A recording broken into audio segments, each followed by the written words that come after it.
The number right now is 22 cases, but of course that could rise as suspected cases become validated of people getting measles suspected from Disneyland. The happiest place on earth is now a vector for disease, but especially when you consider that there is a vaccine for measles. So a lot of these cases involve people who have not been vaccinated. Only a few of them are from babies too young to be vaccinated. So those people actually don't have a choice. But many of these cases did have a choice, which moves over to the anti-vaxxer movement and how it has demonstrably failed.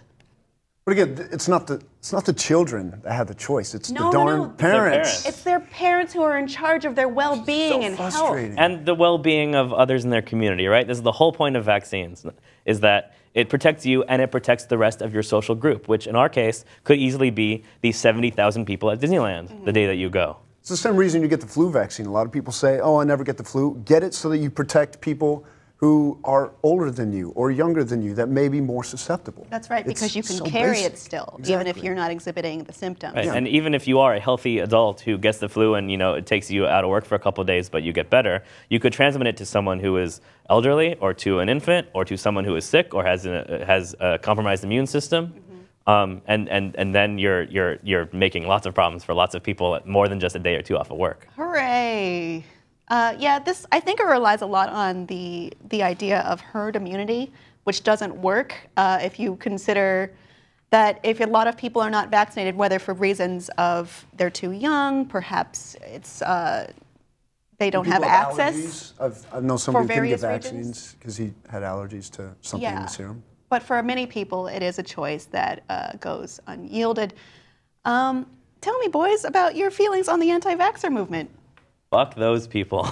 It makes me so mad. And what's frustrating is it's in our own backyard here in LA. I mean, I think Malibu, you sent me an article one time that said Malibu has the worst vaccination rate. It was a Hollywood Reporter investigation, which tells you something about which outlets are doing these investigations, that found that it was more likely the wealthy schools where parents were least likely to vaccinate their children, statistically.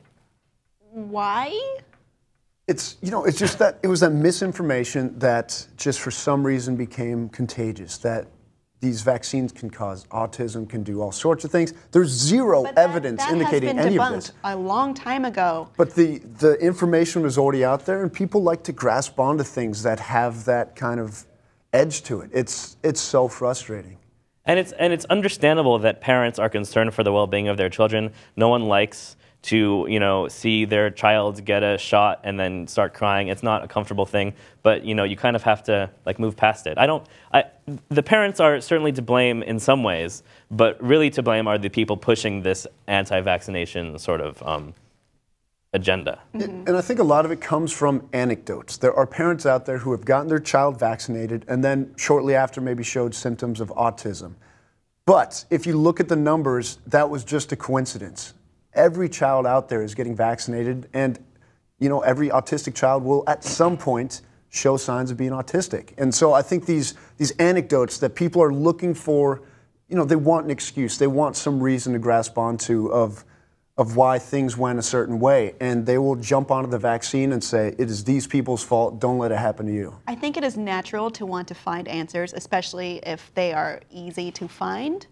More than something that we haven't discovered yet or learned yet, or is more difficult or more varied in response.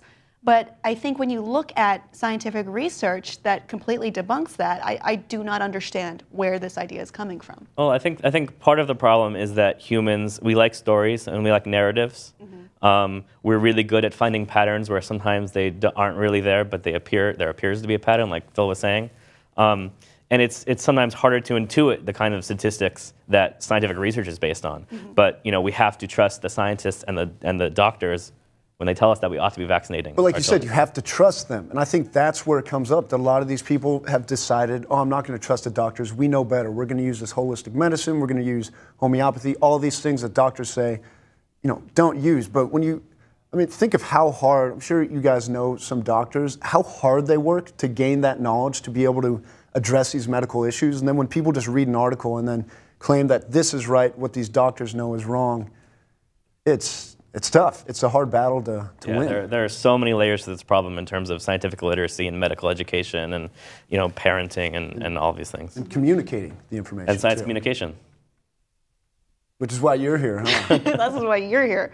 This is why we're all here, actually, because this is anti-vaxxing is something I am very much opposed to. You can check the backlog of Nerd Alert videos for that. And below we'll be including some links to where you can look up some facts and figures for yourself. Please let us know what you think about this story, the movement, what's happening at Disneyland below in the comments, and please be sure to subscribe